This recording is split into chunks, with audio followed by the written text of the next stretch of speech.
The fun never stops sa Redmi K90 na series. Naglabas sila ng K90, K90 Pro Max, and nagpahabol pa sila right now ng K90 Max. I'm not quite sure kung maglalabas pa sila ng K90 Ultra, pero most likely si Pro Max na yung bagong Ultra. Now, I've heard a lot of good things about dito, and meron silang bagong something na dinagdag na which is going to be very relevant, which papakita ko sa inyo right after this quick intro.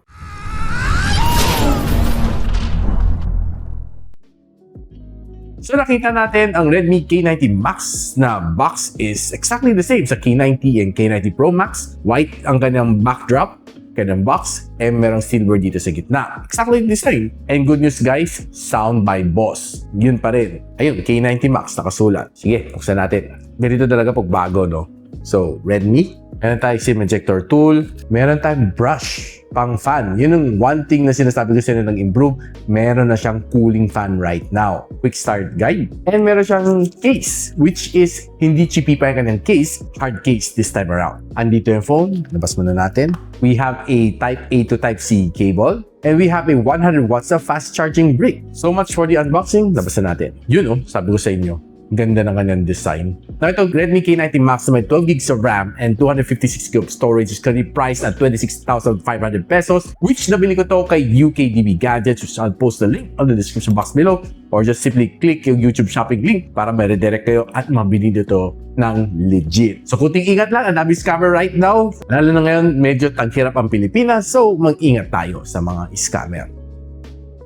Na mapapansin nyo, no, ang ganda ng kanyang bagong design. This sort of a carryover from the Redmi K90 Pro Max, pero yung K90 Pro Max, maong yung likod niya. Ito, medyo yung parang exquisite na mga tiles na nakita nyo sa mga mamahalin na hotel. Ganito ang itsura niya. And sabi ni Redmi, this is a glass fiber reinforced plastic back, which I think still a glass kasi fiberglass. Ito naman gawa sa aluminum metal. We have aluminum side frames. And yung kanyang harap is being protected by the Dragon Crystal Glass na scratch-resistant glass na meron ni Xiaomi. One thing that I like dito is manipis sa kanyang bezels, and this is also IP68, IP67 dust and water resistant, protected. I mean, the next thing na gusto nyo malaman is that eSIM capable ba siya? Sad to say, it's not eSIM ready kasi lahat ng China ROM walang merong eSIM. But you can always buy a smart multi-SIM para maging eSIM capable itong phone ninyo. Or you can buy the eSIM, just check yung review ko sa aking YouTube channel. Now, if you want the full spec sheet nito phone nito, pakita ko sa inyo.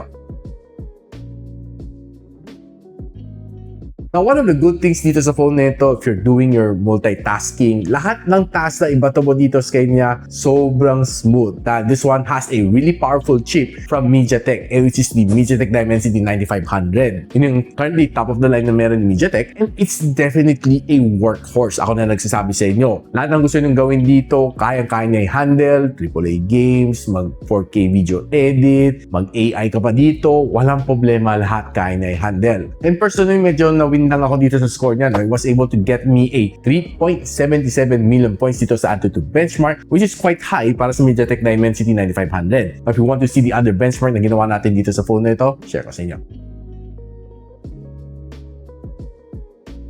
Now, one of the good things dito sa phone nito is malaki ang kanyang battery. And I was surprised that this one has a 8,550 mAh na silicon carbon na battery, which is quite big, supporting 100 watts of fast charging. And it also has a reverse wired charging na 22.5 watts. You can make it as your power bank in case you need power sa inyong mga ibang devices na biglang nalobat. Or siguro pag nalobat ang iyong BFF, pwede ka magpa-charge, except wag mo lang pa-charge ang iyong ex.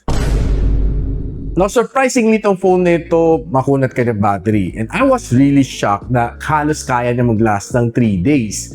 And ginagamit ko naman to as my daily driver. I was really happy with yung kanyang battery performance. And nung niran ko ang BC-Mark na battery stress test, aba, 33 hours ang binigay sa akin, no? This is probably one of the first few times na nakuha ko tong score na ito, itong screen on time na ito, on a smartphone. 33 hours is no joke, sobrang tagal yan. And probably if you're asking me kung ano ang settings na ginawa ko dito, naka-on ng Wi-Fi, naka-on ng Bluetooth, 60Hz na screen refresh rate, and of course, 50% brightness. Every time yun ang pinaka-neutral grounds ko for testing. Of course, pag tinaasa mo ang brightness, tinaasa mo rin ang refresh rate, mas mabilis mo ubos ang battery. Common sense. Napag-usapan na natin ang kanyang display. This phone, magandang display nito guys. Meron siyang 6.83 inch na AMOLED display with a 165Hz na screen refresh rate. Take note, 165. Ang taas-taas niyan, guys. HDR10+, Dolby Vision, and mataas din ang maximum brightness, 3,500 nits. And on top of that, Dragon Crystal Glass ang kanyang protection dito sa harap. Meron pa nga siya dedicated chip dito para i-enhance yung video quality, no? Ganon kaganda ang kanyang display. Mararamdaman mo rin to later pagdating sa gaming. If browsing naman sa inyong social like Facebook, TikTok, Twitter, and Instagram, expect naman na mabilis naman mag-load. Well, of course, given na maganda yung internet connection, you shouldn't be having any problem dito sa phone na ito. Display niya is definitely good, punchy, especially if you're watching sa YouTube, sa Netflix, you'll get a really good time dito watching your favorite shows. It's definitely a good immersive experience. Now, pag-uusapan natin right now, one of my favorite topic dito pagdating sa K90 na Pro and Pro Max is yung kanyang sounds by Boss. And this is co-calibrated together with Boss. Alam naman natin, pag sinabi mo si Boss, ang ganda ng kanyang sounds. So, quickly mag-sound test lang tayo.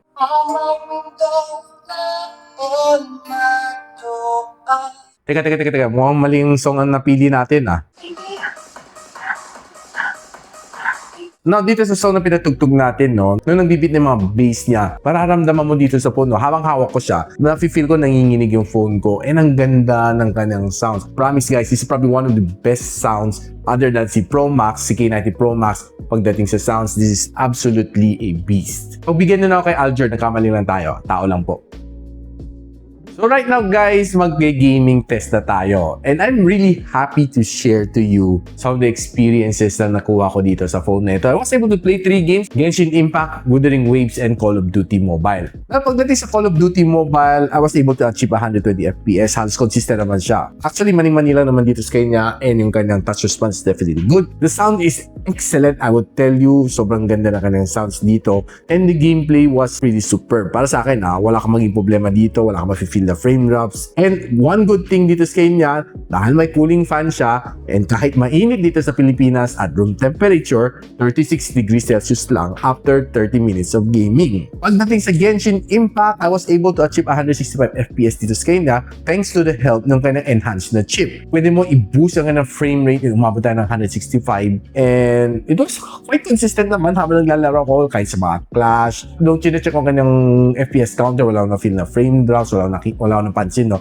And si 9500 naman, kaya naman na i-handle tong game na ito. Honestly, the gameplay was really smooth. Wala kang maging problema sa Kanya. And hindi man lang siya nag-throttle, no? And touches was good. Sound is pretty solid. And after an hour of gameplay, it's just 37 degrees Celsius thanks to the fan. And of course, pagdating sa Wuthering Waves, alam na natin, no? Normally, itong game na ito mainit sa ibang mga phones na nalalaro natin, no? 165 FPS, kaya natin achieve dito thanks to the enhanced chip na pwede mag-boost ng ating frame rate. Wala rin ako napansin na frame drops dito sa na kahit heavy clashes na magandang ganyang touch response, and the gameplay was pretty solid. Tuwang-tuwa ako sa kanyang sounds dahil ang ganda, very immersive kanyang sounds, and the graphics is pretty solid. And eto guys, 42 degrees Celsius lang siya after an hour of gameplay inside room temperature. Kahit 49 degrees Celsius ang heat index dito sa Manila. So meaning, solid na solid tong cooling fan dito sa Redmi K90 Max. So we're down right now sa kanyang camera performance. Ang phone nito has a 50MP na main camera sensor with OIS. Meron siya 8MP na ultra-wide lens. This one can shoot you up to 8K and 30. And yung kanyang harap is a 20MP na shooter which can shoot you up to 1080p and 60fps. So kung ako tatanungin nyo guys though, yung kanyang camera is solid, no? Pagdating sa mga labas, mga greens, talagang makakuha ka ng some really nice shot. Medyo may pagka-saturated siya kunti, pero medyo mas lighter green siya. There are times na mafe-feel parang medyo nagiging neon color kunti yung mga dahon na nakaka-capture ko. And though sometimes okay naman siya, more of the natural tone, pero most of the time medyo saturated nga talaga siya. Pero maganda naman kanyang saturation, and it can get you some really nice na bokeh shot din as well.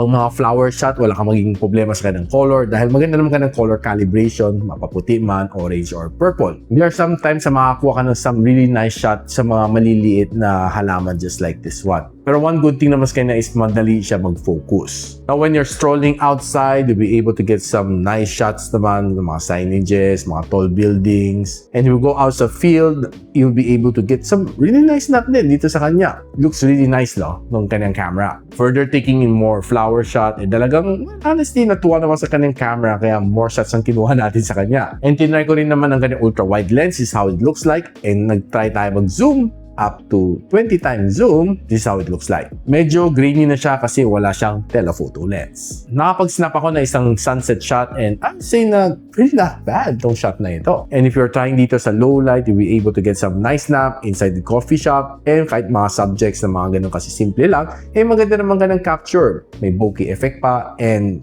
well, honestly, it's pretty nice. Pag kumukuha ka ng mga flower shot on low light, well, it will be able to perform, giving you some nice and sharp na photos, actually, overall. Ito probably one of my favorite shot. Ang ganda ng pagka-picture dito, tama lang ang kanyang lighting, and it feels so cinematic ang kanyang effect. Now, pagdating sa kanyang front-facing camera, honestly, I was quite surprised sa kanyang front-facing camera. I was able to get me some really nice na snaps dito sa kanya, except that there are times na pag medyo sobrang liwanag ng araw, medyo mag-overexpose, lalo dito sa hair side ko, no? Masyado overexposed. Pero kung katamtaman lang naman yung ilaw, you'll be able to get some really nice solid snaps naman dito sa kanya.